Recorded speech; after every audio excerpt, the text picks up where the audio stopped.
Hello, welcome to Thursday Night Reading Sprints. As you can see, I'm joined by my lovely friend Alex. We've just had a proper giggle before we went live, so I feel like rejuvenated now. Thank you, Alex. I needed that. That's okay. Thank you for having me. I'm super excited. I've been really excited to sprint.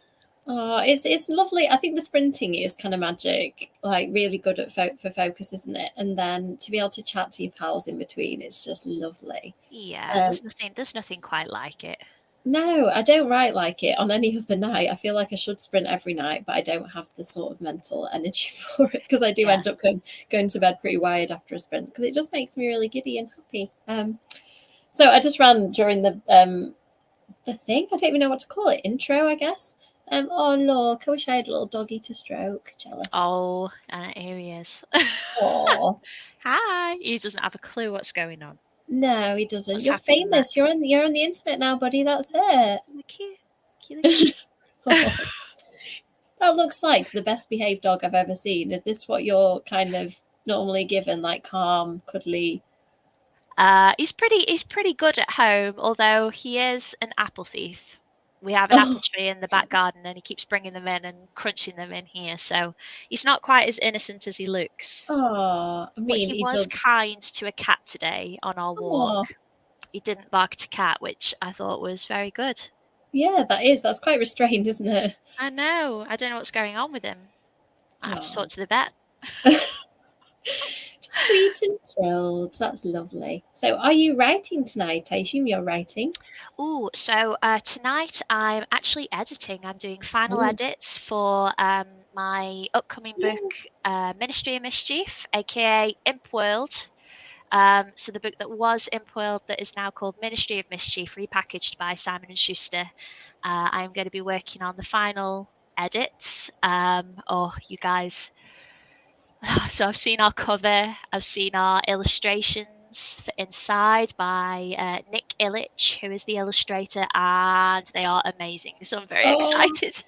I'm so excited. When's it come out again? Remind me. So it's out on the 12th of September.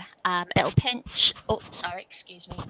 Not pinch, it'll pitch. Sorry, I'm in imp mode. It'll pitch a wee bit lower than vampires will. So it'll be ideal for year 3, year 4, year 5, and year 6. So it'll basically become like my primary series, I guess. That's cool. Yeah, it should be pretty fun, and then I'll do more Key Stage 3 stuff with vampires and keep that going. We'll just see. We'll see how it goes. You had a school visit, didn't you, Amy, recently? Have you been? Yeah, I did. Yes. How did it go? Honestly, the presentation you gave me was an absolute godsend. I kind of I'm so glad. Some of your jokes. I put thanks for listening at the end. You should. Oh, they love thanks for listening. It's so good. The quiz structure was so helpful as well, because I think it just gave them something to do. I'd had another author friend tell me to do true or false, so I scattered some silly true or false questions about vampires throughout. And then I did a quiz at the end about like vampire facts, and they were so competitive. It was really funny because that's a good idea. One of the groups was year 8 and one was year 9, and I was like, oh, year 9, are they going to be too cool? And they did sit there like slouched down, arms folded, but then you could see them sitting up as the quiz went on. I was like, this is great. And they were lovely. Like, I didn't know, normally I do seem to be given like year 7 or 8, even though the books are for a little bit older, really. I think schools just put you where there aren't any GCSEs or A levels going on quite often, I think. Yes, quite often. May as well. They were just avoiding any kids who were mid-exam, they said. And it was great. I really enjoyed it. Then my first assemblies, I did 2 in one day. I was absolutely exhausted. When I finished the second one, I actually could have just laid down in the hall. And, oh my God. It's funny, isn't it, how much it takes it out of you? Like, it is like a total paradigm shift getting into schools mode. I always think of it as I have to activate like the extrovert half of my personality. Yeah. And it is really, really tiring. But I'm so glad that I knew that you'd do amazing. Thank you. I think it's just force of personality sometimes getting them to listen to you. But you're so lovely, and I think that your genuineness comes through when you speak to people, and that's what kids can sense. So I think that will probably have really helped you. Oh, thanks. Well, one of the teachers came over at the end. She was like, I can't believe you just managed to behaviour manage 200 year nines. And I was like, well, Yeah. I'm a teacher. Well, I keep saying I'm an ex-teacher, but I'm actually now a current teacher, I suppose, because I'm doing supply work. Yes. And I just didn't like, if they got noisy, I just told them they were being noisy. And I was like, it's listening time now. Shh. And they just stopped. Like, I generally say silly stuff to behaviour manage kids. I just say stuff like, I can hear somebody talking and it's not me. Like, we should just be listening to me right now. Like, and you know, I tend to find that worked to primary, and it apparently works for secondary as well, just being silly. Yeah. So That's yeah, it. Just keeping that tone yeah, light and fun while still setting your expectations, you know, for what you need them to be doing. I think that's so good. I mean, year 9, I rarely work with year 9 for obvious reasons, because middle grade. yeah. But I have done in the past. I've ran my Gothic fiction workshop, because it can be kind of like elevated a bit. Yeah. And we can look at some more like sort of grown up texts and things. And honestly, I've just found them to be so lovely. But they are like, when you first meet them, they're like, Yeah. Okay, I understand that though, because I remember being a teenager, like probably from the age of 13 plus, like the very last thing I'd want to do is show any emotion or get involved, and I was quite a nerdy kid who would like put my hand up all the time and stuff, but in that setting, I would have just gone really quiet, I think, because I probably would have been super intimidated to see an author as well. I think I'd have just been like, I don't dare to speak to them. At the first school, was it the first school or the second school? There was a teenager waiting for me at the door with the librarian, and she'd got an exam revision session, and they said that she was like my biggest fan and she wanted to meet me, but she couldn't come to the session in the library. And she was, I've never seen a person so excited to meet me before. I was like quite taken aback, and it obviously really meant something. So the school bought her a copy of my newest book, because apparently she'd been waiting for it to come in the library, and they bought her own copy that she could have, like a signed one from me. That's so nice. And the thing is, you'll always remember that. She'll always remember that. Yeah. And that is so lovely. And I completely agree with you, you know, on how difficult it is to be young and in a school setting, because when I was their age, my worst fear was being embarrassed at school. Yeah, exactly. So, like you say, speaking up, drawing attention to yourself in any way. No. Just couldn't do it. I just, you know, I was such a little mouse in these sorts of settings, like you say, in the big group settings, that I just never would have fathomed. So I always try and bear that in mind. But it is hard, isn't it? Weirdly, I was always picked to be like a narrator and stuff like that. I didn't find intimidating as speaking. That rings very true. Yes. So being myself, always the narrator. Yeah, always the narrator, never the glamorous. And I always wanted to be like, why can't I be Mary? Why have I got to be the narrator? And I was told I didn't have brown hair. I do have brown hair now. Can I be Mary now? But yeah, when I was about 7, I asked my teacher why I couldn't be Mary, and she said, "You're too blonde." It's like, wow. Oh, really? See, that's very interesting, because all of the blonde girls in my primary school classes. I was at my primary school, by the way, on Monday. Oh, that was weird.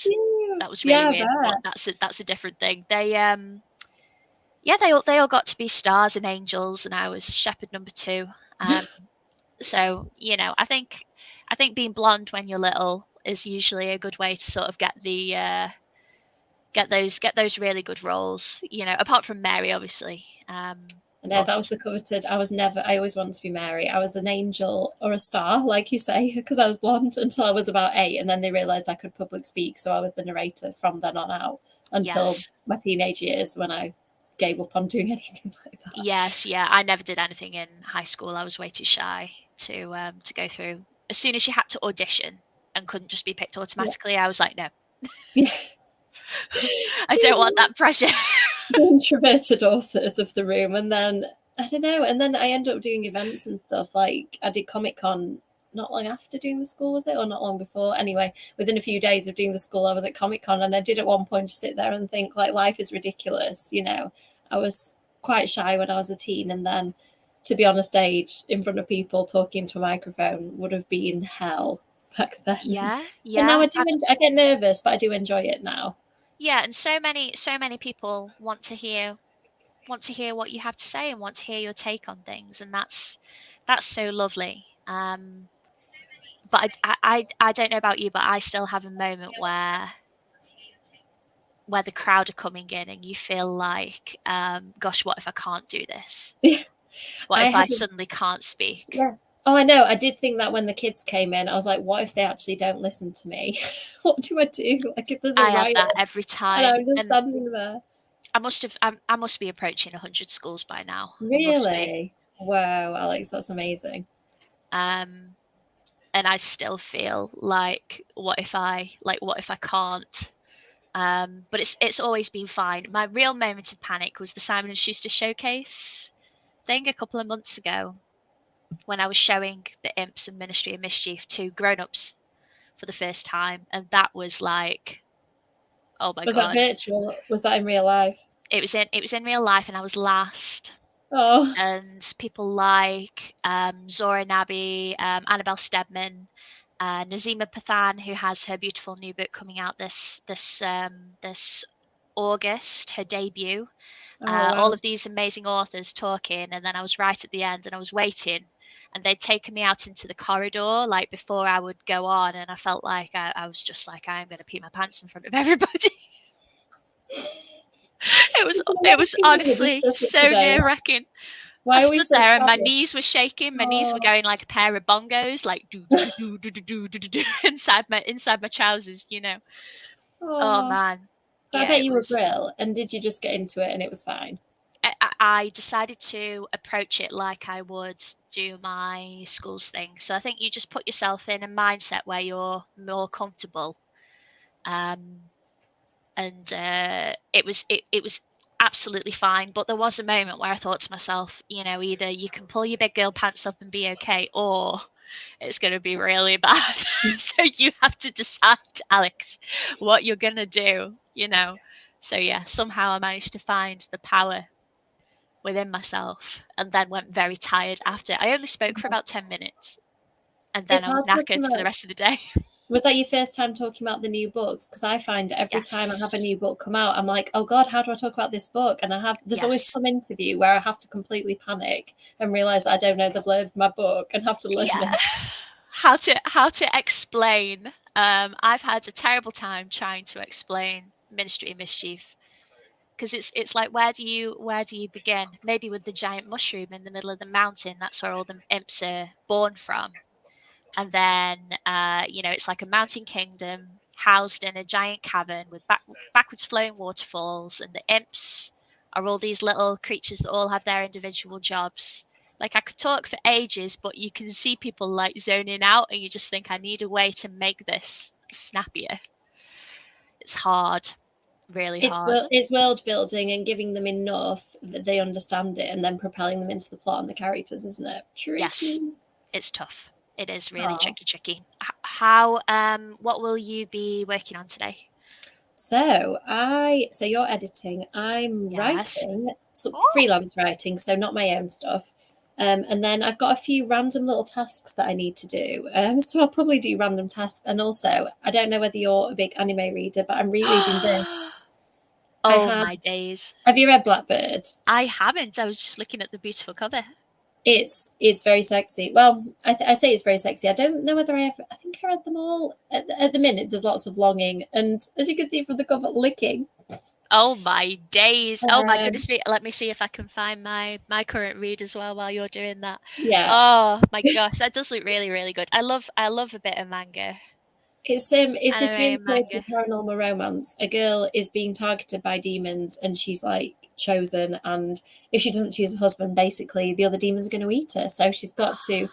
There's this demon that loves her and has always loved her, and she's sort of always loved him. And oh, it's just if you want that kind of thing, like kind of Twilight but on Listen, I steroids. love a good monster boyfriend, or I've Yeah, seen Shape of Water. It was fantastic. So I'm here for it. yeah, That yeah. sounds great. I have this one that I'm currently reading. Oh, It's the last one in the series. I've talked about this before, Modal yeah. Sushi. But yes, if you want something that's very this one's a little bit sexy as well, but I do really enjoy this, and Oh, it's like gay historical fantasy romance, Chinese romance.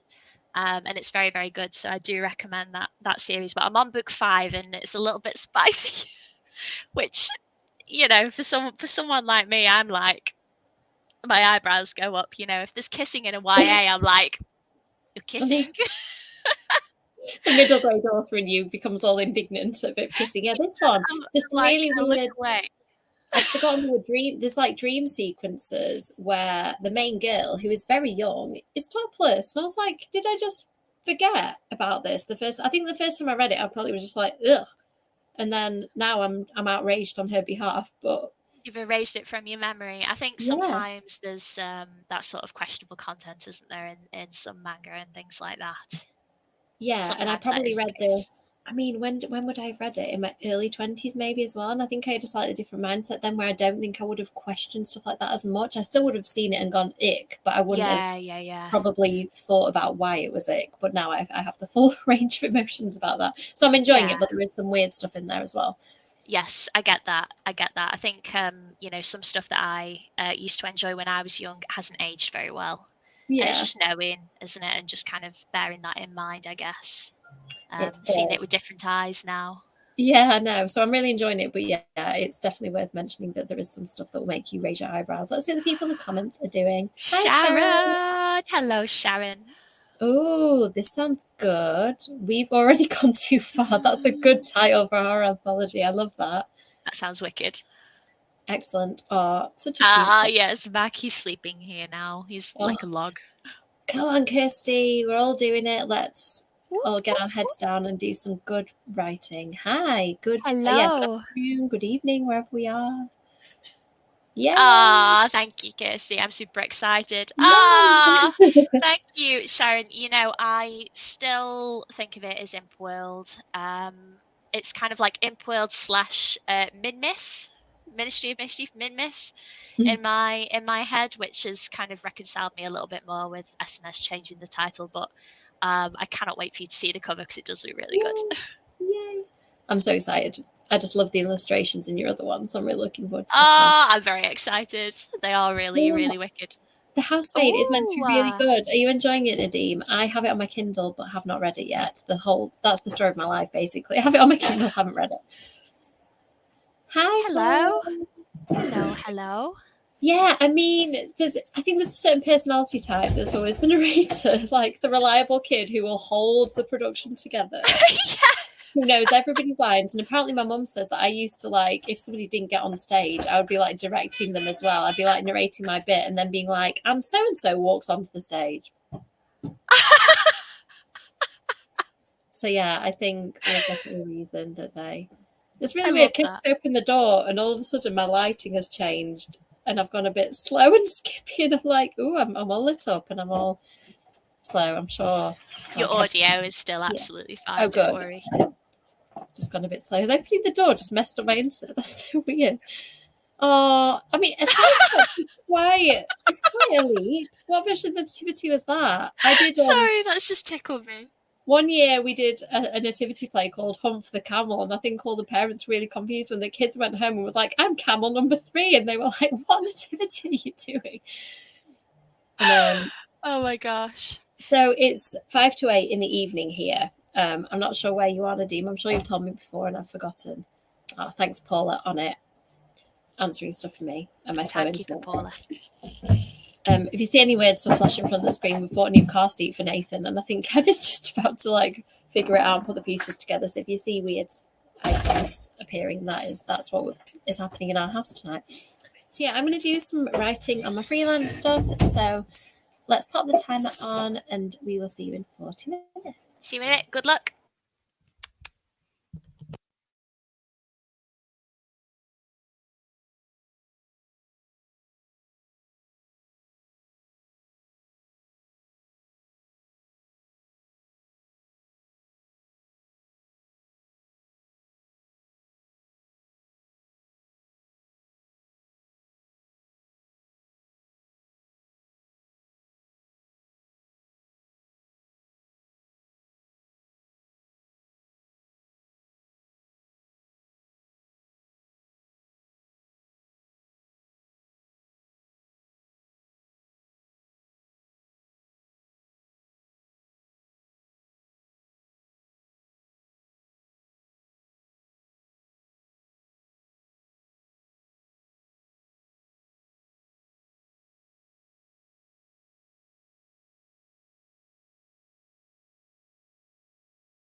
Hello, that's it. Hello.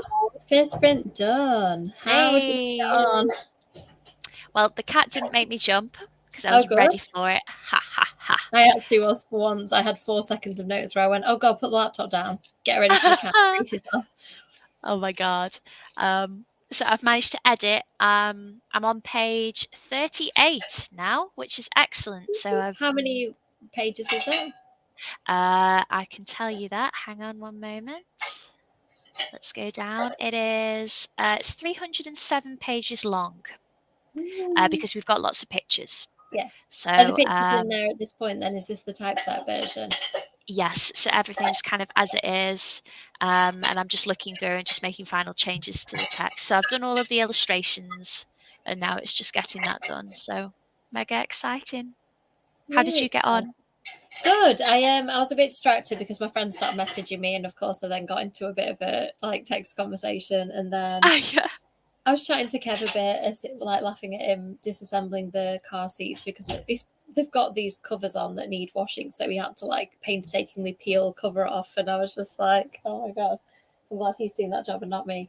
So it was just one of those where I felt a bit all over the place. So I'm going to do a little bit more of my freelance writing in the next one, and then jump on. I've got a few bits and bobs I need to do, like some stuff on my phone, and I'm reading my new book on my Kindle. So I might do a bit of that as well.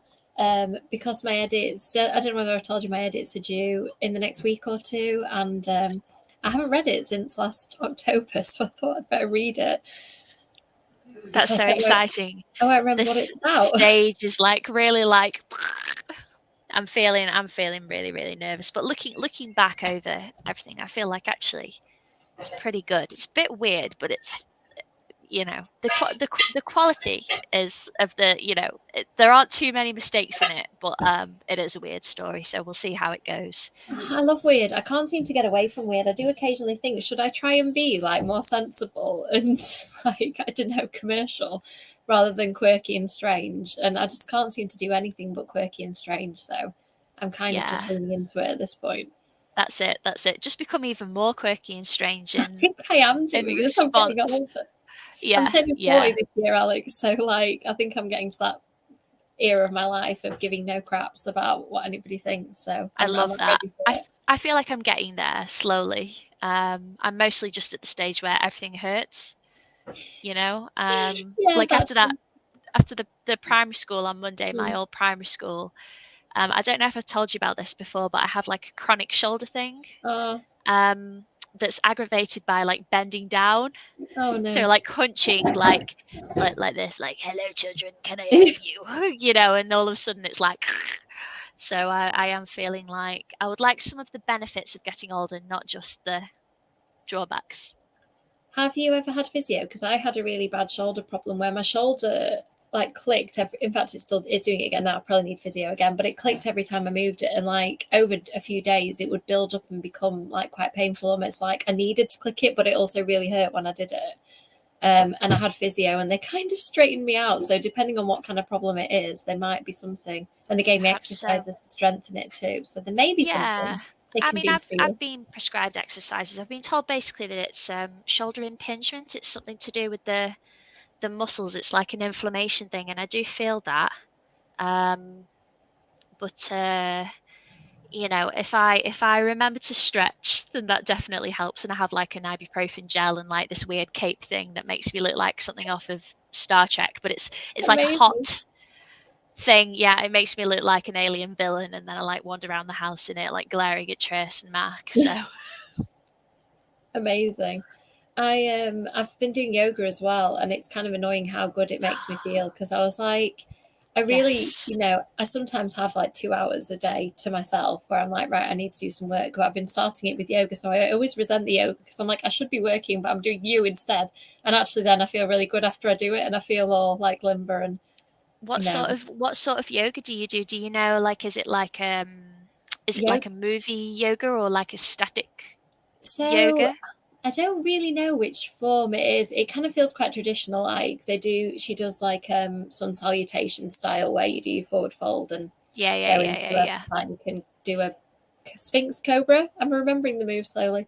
I do the yoga with Adrian ones, and I found one called Flow where it's like 30 days of Yes, yoga. I like her. I've seen that. That's cool.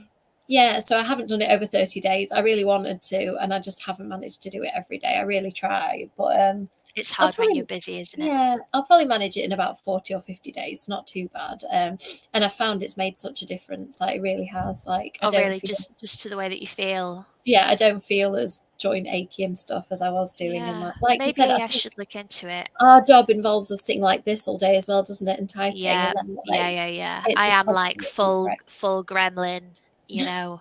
Like I've got like the basement hunch going on, Yeah. you know. Honestly, my posture is so bad, and I think it has got worse. The more writing I've done, the more like curved my spine looks. So the yoga does definitely help, because she's always talking about like lifting your head. Imagine there's something lifting your head towards the ceiling and putting. And even as I'm saying it, I'm sitting better. And I really like me her. too. I like the fact, again, talking Keep about saying people it. who don't give a crap. She's like just a bit silly, and she's fun, and like you'd appreciate the dog. Her dog like wanders onto camera quite often, or is laying there when she's exercising, and she'd be like, Benji, move now, come on, Benji, get out of the way.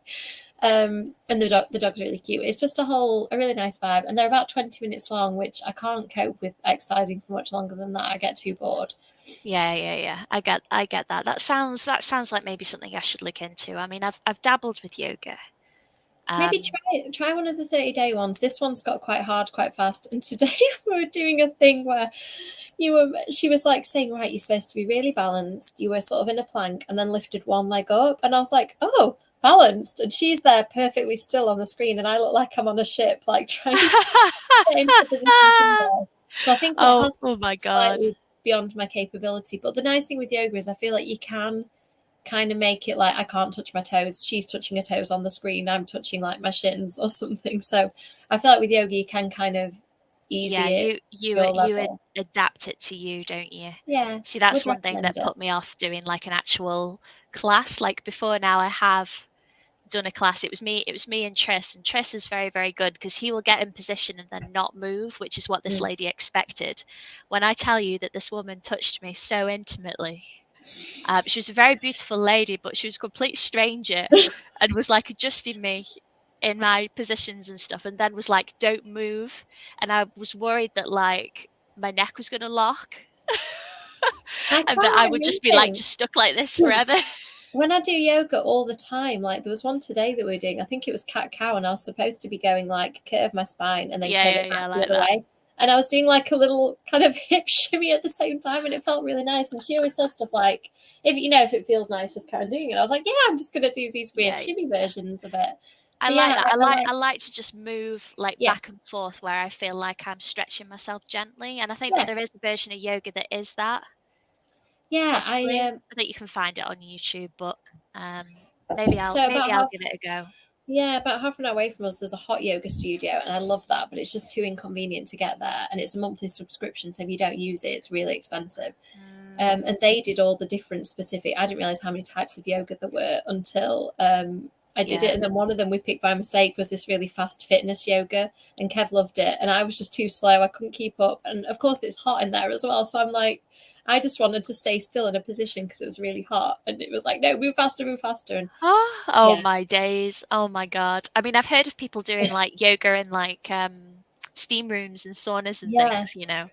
It was good. Yeah. The one I liked, there's one yoga where you're meant to really sink into a pose, and like you do the pose and then they're like, right, just deepen it a little bit. So, and I quite liked that in the heat because I felt like the heat helped me to be a bit more flexible, which I am not my forte.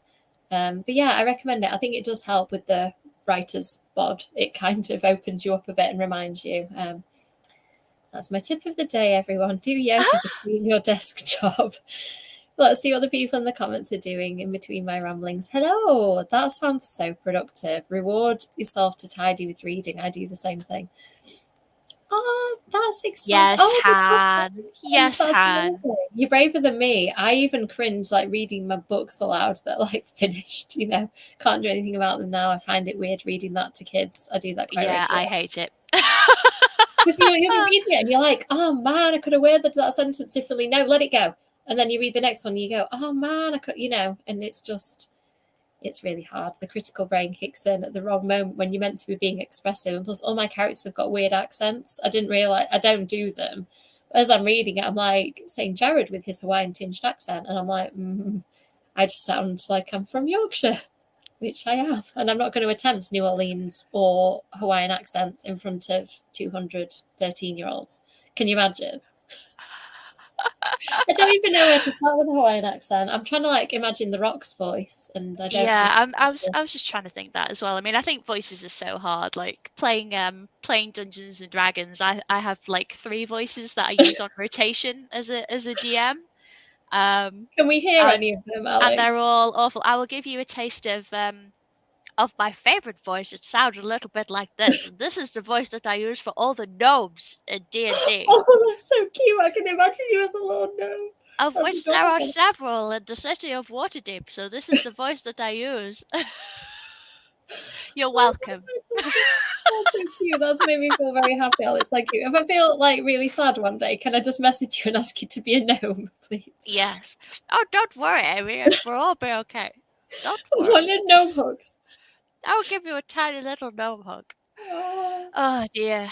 Okay, calming down now. I'm gonna go. Sorry. So I've got the same reminder on it. They go off every 9 minutes, and I just keep snoozing it. And I know I need to message that person, but I'm just like, I really want to write. I don't want to socialize. How dare people want to socialize? Yeah, I mean that sounds like a good use as well. I am. Thank you, Lizzie. Speaking for you, Alex, how's your day been? You've had dog cuddles. I feel like I'm great, Lizzie. Thank you, and I hope that you are great also. So fast, Sharon. I feel like I looked up, 15 minutes had gone, and I was like, what did I actually do in that first 15 minutes? Agreed. I mean, you're in the company of me and Alex, so I think it's safe to say that Quirky and Strange is our brand, our personality, our whole being. I'm very normal. Of course you are. You just did a gnome voice in front of everybody else. Well, I mean, I was just about to say no one will ever know, but this will be up on your YouTube, won't it? So it will. And you could have said no one would ever know, and that would have made it easier. No one would ever know. Do you know what? No. My son is 4, and when you do a pun, he thinks it's the funniest thing he's ever heard because he's just not heard puns before. So like he's really into mazes. So I'll say that is an amazing maze, and he'll laugh for about 10 minutes. It's so great. Like I love it. Like the worst puns are the funniest thing he's ever heard. I'm always trying to think of them just so I can get that little reaction. And I know I'm in good company. I know you love a pun, Alex. So I do love good pun. Let's keep going. Yeah, I'm coming to this conclusion, and I think that a lot of people like try and pretend that they're not. I think it's just good to let your quirky and strange out. I think so. Yeah, maybe. Yeah, it probably is. I mean, Dr. Sharon, if you can help me out, like the other day, like I couldn't lift my arm above there. I struggle with putting my arms. I can today. I'm all right. But yeah, both of them above my head, I struggle with. Like actually, them being in the position that everybody else's are. Mine seem to be like not quite where they should be. So I think I've got tight shoulders, but not as bad as that, Alex. I think that sounds like something you need to yoga it up. Hello. No worries. That sounds like a good chapter, Paula. How is it? Are you enjoying it?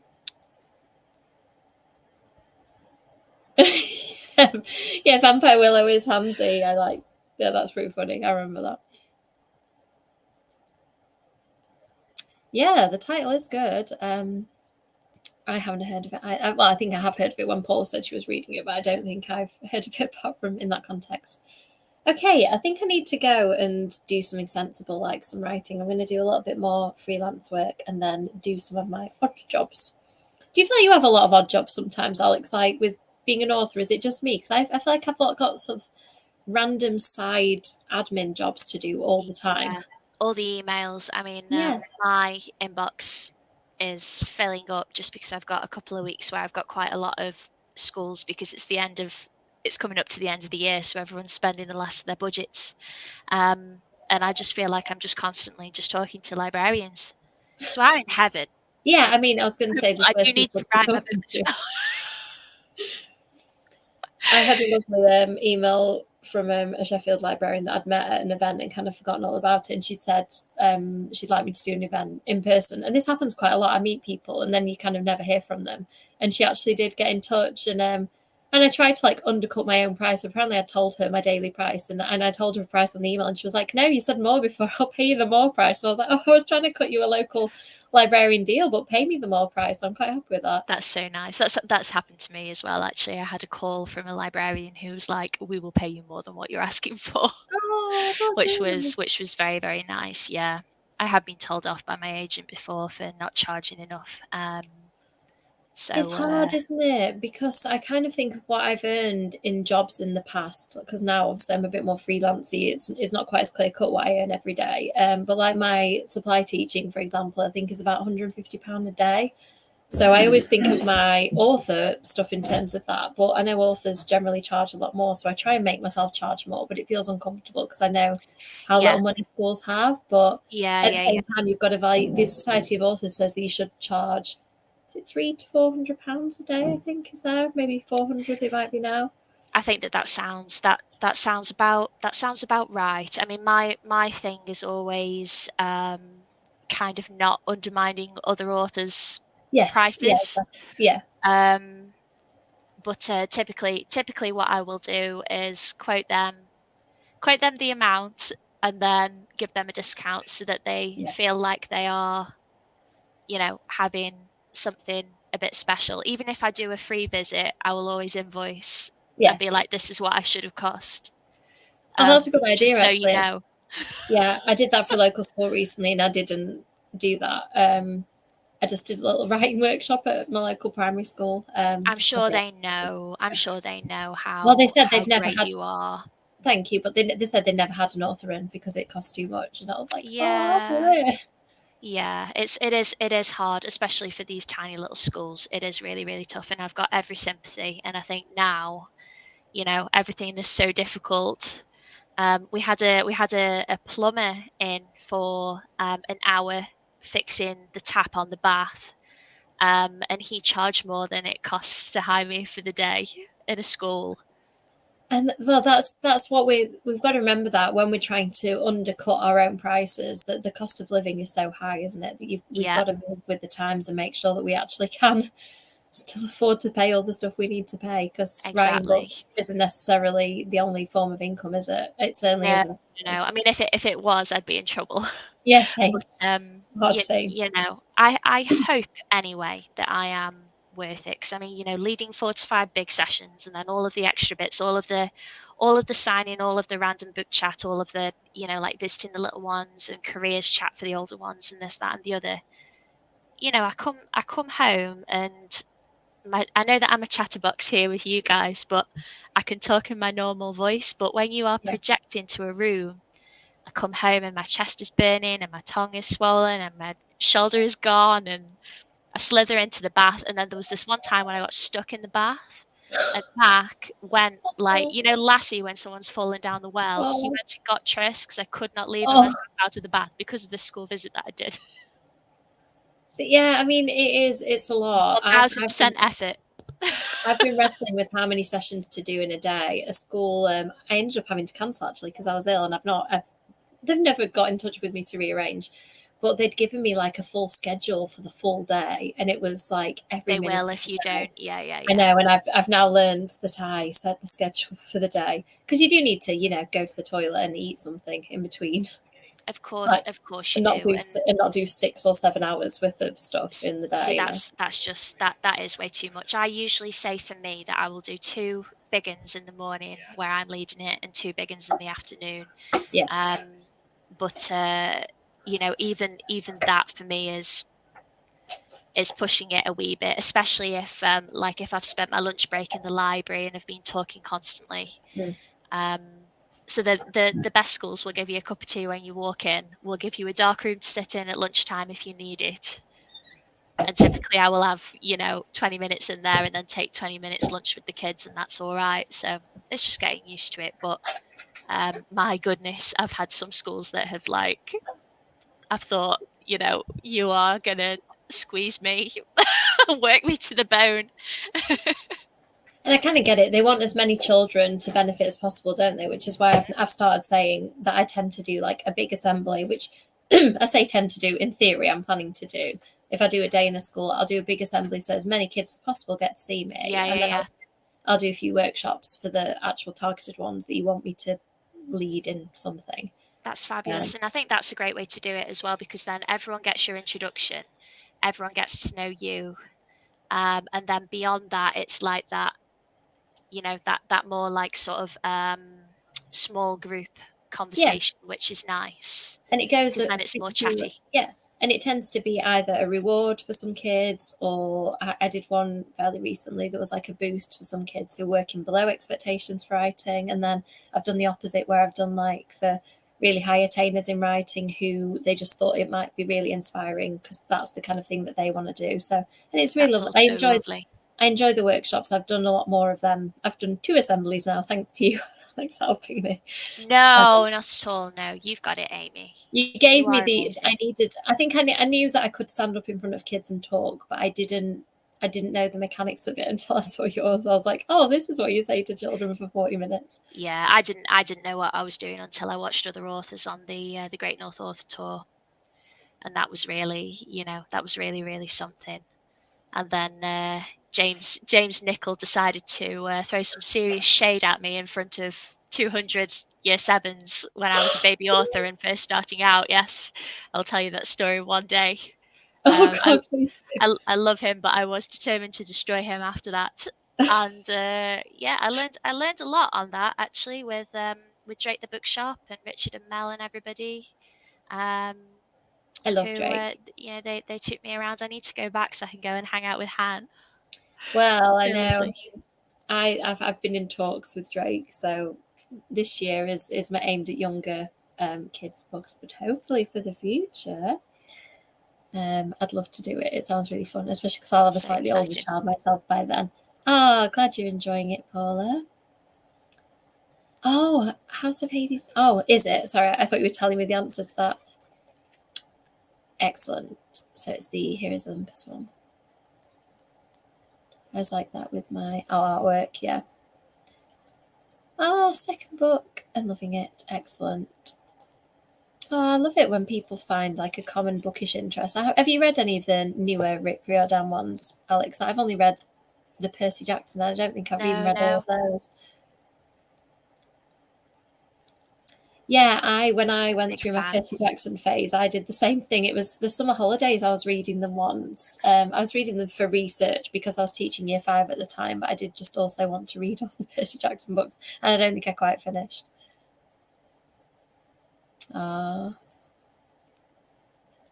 Spill the tea, Alex. Is this a like story for public consumption or not? So if you're listening, if you're watching this, James, I haven't forgotten. And I will destroy you. He got up on stage in front of all of these year 7s. We were given 8 minutes each to do a little thing, and I had just done mine. It was, it was a little bit, it was what it was. I put my heart into it, and then he stood up in front of everybody, and he's lovely and ever so funny. But he said he was introducing his book, Spell Tailors. I don't know if you've seen it, but it's like gorgeous, like magical middle grade beautifulness. And he was talking about how he has witches in his story, but not like Halloween witches, Alex, he said, in front of everyone, while I'm at the front of the room facing everybody. He says, because that would be really obvious. Anyway, we did this thing where we all had to like design an outfit out of paper in 2 minutes and then do a catwalk. So I drew him with all his curly hair and his tongue sticking out. But yeah, I've never forgotten that. It's like to a little new author who's just bravely talked in front of me. I think that he must have sensed a kindred spirit. I thought that. How rude. I think he must have known deep down that he was going to create a mortal enemy. But Maybe he was trying to. Maybe he felt that he needed like an author kind of enemy to just add a little bit of variety and spice to his life, and he just chose you as the target. Perhaps so. And you know what? Actually, it did give me a kick up the bum to be a bit braver, I suppose, and to like, you know, not be too afraid to laugh at myself, because I think sometimes when you're confronted with teenagers, you can be a little bit like you sort of absorb that energy. But I think, you know, the more ridiculous you are, the easier it is to connect with everyone. So maybe that's where I found it okay, because I am just super ridiculous. That must be it. You're a kindred spirit, Amy. Yeah, funny. Yeah, I mean, funny but rude, I think is about. I think funny but rude is quite a lot of children's authors, actually. Some of the things that I've heard, I cannot repeat. Have you read Definitely? Yes, absolutely. Oh, I don't think I've currently got an arch nemesis. Like, I've had people, not that have been a proper arch nemesis, I don't think, but I've definitely had people I've clashed with over the years. But I can't really think of anyone. Maybe I need to throw some shade at you, Alex, so we can start. We'll start our great rivalry. I mean, I feel like, Amy, I don't know. I mean, shall we like find a car park between us to like meet and have a fight? I thought you were going to say something nice there. Like, find a cafe an hour between us to meet. Let's go and have a scrap. Like, full on Fight Club. Are we just gonna like duke it out in a car park? I mean, I think I feel like you'd be quite nippy. Yeah, do you know what? I'm really clumsy and quite flinchy. Like, if anybody gets too close, I'm a bit like, ugh. So I don't think I've ever been punched. I was pushed over once at school. That was as like Larry as it got. Oh, that's not very nice. A girl pushed me over, and she was really surprised when I just stood up and brushed myself off and carried on talking, because I did not know what to do, and she didn't know what to do with that reaction. But she just walked away. Well, I think you showed her. I tell you what, then what we won't do, we won't fight each other. We'll go and find her. Do you know what? I'll tell you who she is. I've never seen her since. Like, literally since middle school, this person has not presented themselves to me. One of my school bullies did. She came up to me on GCSE day and went, "Come on, what did you get then?" And I showed her my results, and she just walked away. I was like, yes, this is what I was doing when you were being mean to me. I was studying. There you go. Well, I hope that she sees your book in Waterstones. Possibly. Do you know what? I do sometimes wonder that anybody that's been mean to me at primary school. I wonder if you know now that I'm an author. Yeah. I quite often wonder this as well. I wonder if they read our books and think, that horrible character, is there anything of me in there? Yes, like, absolutely. Maybe. Let's put a curse on him. Maybe I mean, a pretend one.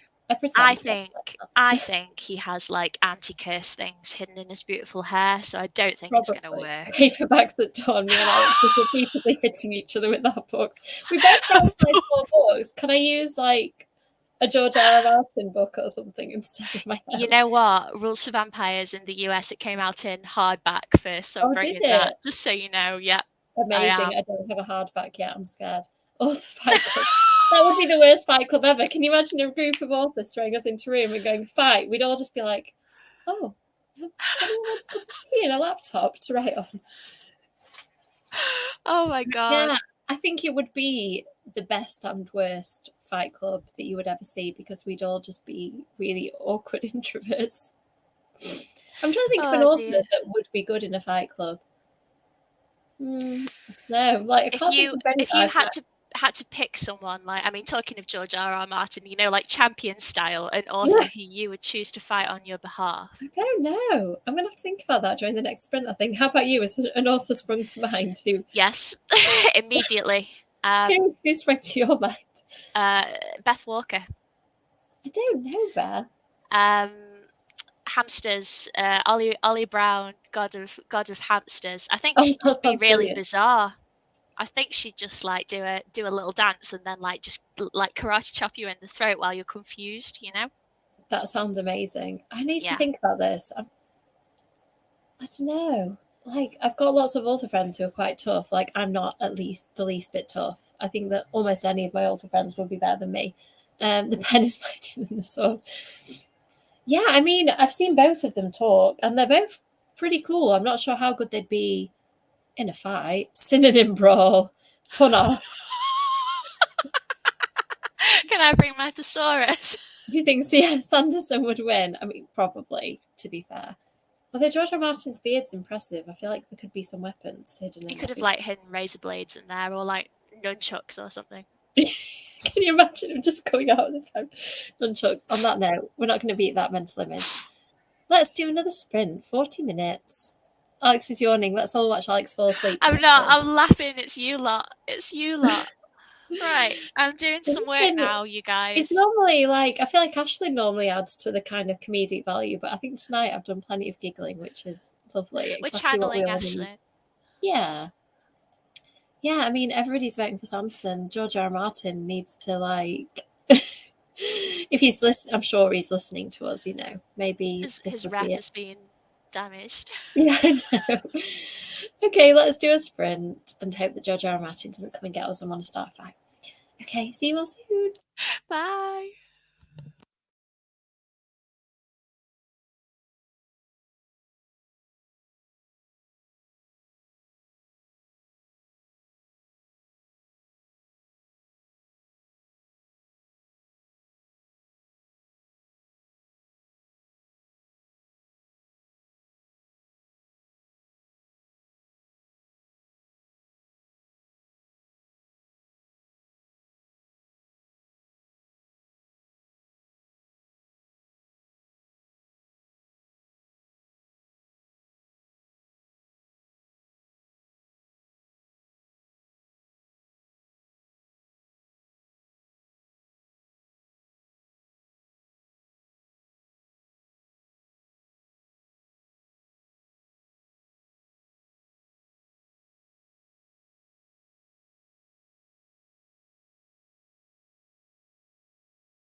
Hello.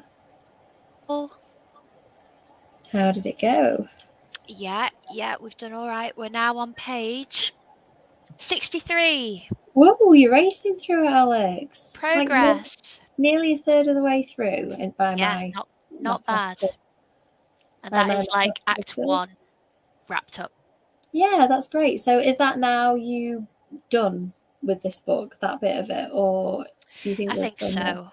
Reading it, I think it's done. I think my bit is ready. There's just a few. I've sent a few notes for Nick, the lovely illustrator, to have a look at, but it's only really minor stuff, and I think it feels like a proper thing, so that's very exciting. Oh, So that's yeah, amazing. It's always really late in the game that happens for me, and I'm always worried it's not going to happen, and then it does, and I'm like, oh, thank God. So it's nice to know, like, if you're feeling chill at this point and like not too rushed, and you can oh properly yeah, take time. That's really good. definitely. I mean, they want it back next week, but my hope is to basically just have it finished over the weekend and they're ready to go on Monday. But we'll see how we do. I'm going to try and do a little bit more today, but I am feeling quite tired. I We'll think I'm going see. to watch. We've started watching X-Files again, so I think I might watch X-Files and Last Sprint and try and unwind. I'm trying to get better at unwinding at the end of the day because I think sometimes I do stuff like I'll be playing on my Switch frantically, or I'll be on TikTok frantically right until I go to bed, and I'm like, then I wonder why I don't sleep. Imagine Yeah, that. I get that. I never sleep very well after I've been doing something intense. So we'll see. I just wanna do a little bit more. If I can get one more chapter done, then I'll be happy with that. Yeah, that's Just really having the cool. stamina. You're at that final point as well, and I always push a bit harder when I see the end in sight because you just start to accelerate. I think when you know that the deadlines get shorter and shorter, don't they? As like the later into the editing game you get, I'm right at the beginning of mine. I mean, I haven't even had my first proper ones yet. We've just had some conversations, so I kind of know what I'm going to be getting, and it doesn't sound like it's going to be too bad. It's the structural edit, but it doesn't sound too structural, if that makes sense. Like it's Yes. individual parts of the structure rather than massive overhauls. But we'll see. Yeah. This is pre doing the edit, so whether things will change, I don't know. I feel like it's fairly polished as far as it's not even a first draft. It's a pretty decent draft, I think, like a second or third or fifth or sixth draft. I'm the same. I edit a lot as I go. Yeah, and I did a really good edit before it went on submission. My agent did a big edit or two, and so it didn't go out kind of rushed. It went out pretty much as good as I could get it, I think. Oh, that's so good. You are so good. Hopefully, I'm just a bit of a like perfectionist, and I can't let anything alone or rush anything. Like some people like say that they finish and like they write the last word and they send it straight to their editor without reading it. I'm like, oh no. That's 2 minutes. That's 2 weeks of reading ahead of me and checking it's as good as it can be. And I know that people work in different ways. That's my way of being a complete micromanager and not being able to let anything go. Yeah, I'm exactly the same. It's hard, isn't it? And then I find that, sometimes things just get a little bit crunchy at the very last minute, kind of at the stage where I'm at now, where we're just looking over stuff. I once had a friend of mine send me a message telling me that there's a typo and ghosts bite back. And when you're just thinking, why did you tell me that? Why did you tell me that? I think about that at least once a day. Kev spotted one in Mina and the Cult because he read the physical book like when it came out, and I didn't because I've only read the physical books of them to then write the next book, so I haven't read the physical Cult yet. I probably will at some point. And he was like, "Oh no, there's a typo." He only found one, so hopefully, Yeah, there's typos in mine as well. It happens, but it's one of those trying annoying ones, very mine, hard where for this one. I can see what happened. It was like one of those where I'd taken something out and like said this needs to go, and it's like gone back in, but it's gone back in still with a bit of the thing that wasn't still meant to be there. If you know what I mean, like it's got a Yeah, word ending that wasn't meant to be there or something. So not the end of the world. got almost the same as that. You can see where it was control X and control V, and the V was left behind. Yeah. So that's deeply upsetting, but there's nothing I can do. So let's stop talking about it, because this is triggering me. Well, they've changed it. Mine is changed on the master document now, because I told UConn straight away, and I was like, there's a typo, can we fix it? It's changed on the ebook, apparently, and then they've changed it so that when they do another print run, it will be fixed. I think Mina 1 had a typo in it, and we're on, I don't know what print run now. They're printing quite small batches. I think we're on about the 5th print run. Looking at Kev knows these things. So it got fixed after the first one. So, and the second book, I don't think I've noticed any typos in. I'm sure there are some, but anyway, Paula has got 4.5 chapters left. Woohoo! How is it, Lizzie? I still haven't read any TJ Clune. Oh, thank you. Excellent. Oh, I hope you enjoy it, Paula. Let me know. Message me. Yeah, I mean, I guess that's an upside, isn't it? Perfect reader. The perfect reader, Paula. I do find them, and it never really affects my enjoyment. The only time it does is if there's so many, and I sometimes find in traditionally published books, there's one I read recently, which I won't name, and I say there were probably 20 plus typos in it. Oh. And I was like, oh, this is really odd. Like, I don't really understand this, how it can happen with like big publishers sometimes. And then once I was seeing them, I couldn't unsee them. Like, I was turning a page and just going straight to the typo on that page. And I was like, yeah, it's hard, isn't it? That's the only time it bugs me. Because it does take me out of it. Although I read a lot of fan fiction, so I'm quite used to absorbing a story with, mistakes in it. But I will zero in on them, and it does kind of give me pause a little bit, so I don't know. It's one of those things, but it's like it's an itch that I can't scratch.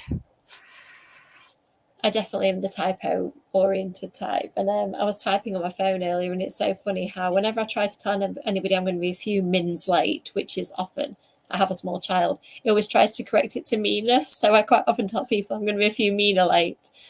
And today I was trying to write something, and it was a word nothing like vampires, and it tried to autocorrect it to vampires, and I was like, clearly all I write about is Mina and vampires on my phone. Yeah, exactly. Same, Sharon. I think it only spoils it if I don't know what it was meant to say. Like, like you were saying, it's like a word ending or something. I can tell what it's meant to say. If I'm sat there going, what word is that meant to be? Like, that's when it's lost me. That's really good. Oh, yeah, that's the perennial struggle. Let me know, because I don't like cry books very much. Yeah, I'm the same, Paula. I think, especially when I'm editing my books, I do that. I sit and reread certain sentences, and I'm like, does this make no sense to me anymore just because I've read it so many times, or does it make no sense? My beta reader got back to me because she's checked a specific element of the book for me. And there were a couple of sentences that she flagged as well as the element. She was like, this maybe reads a little bit clunky, have a look. And I was like, what was I thinking? This is just like a 5-line rambling sentence. Like, I do tend to ramble a bit, as you can probably tell from the way I speak. I'm the same. It's all right. I'm going through and just splitting up all of my giganto sentences. I'm thinking, how is a year 3 child going to be able to digest this? Yeah, exactly. Some of my vocab as well is not correct. Oh yeah. So just fixing it. Oh my god. Yeah. Yes, that's a very good spot. I once picked up in another teacher's report, we'd had a topic that had the word soldiers in, and she'd written soldier all the way through. So the kids really enjoyed their topic on soliders, and I was like, I think you probably just need to go find a replace and sort it. And yeah, the best one I've ever seen was the word breast instead of beast. And it did change. It was an education resource, and it changed the context quite considerably. And look, it was on a poster, and I noticed it and pointed it out before That's it went. So funny. Oh my gosh. Oh my gosh. I suppose some stuff becomes a bit invisible. Like, you probably just look at the word pubic, and you kind of see the L because it looks a bit like the eye. That's scary. Yes, yeah. I'm going to I just have understand that. palpitations and hope that there aren't any pubics in my upcoming book instead of Publix. Okay, I'm going to put the timer on. Let's do 30 minutes, Alex. We can do this. I'm admittedly going to go and watch X-Files on the sofa, but I'm going to be thinking about you working and sending I'm going to do you my best. good vibes. Last Feel free half to an hour. also, yeah, I was going to say watch some X-Files or equivalent if you also feel the need. I'm going to put the timer on and I'll see you in half an hour.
Hello.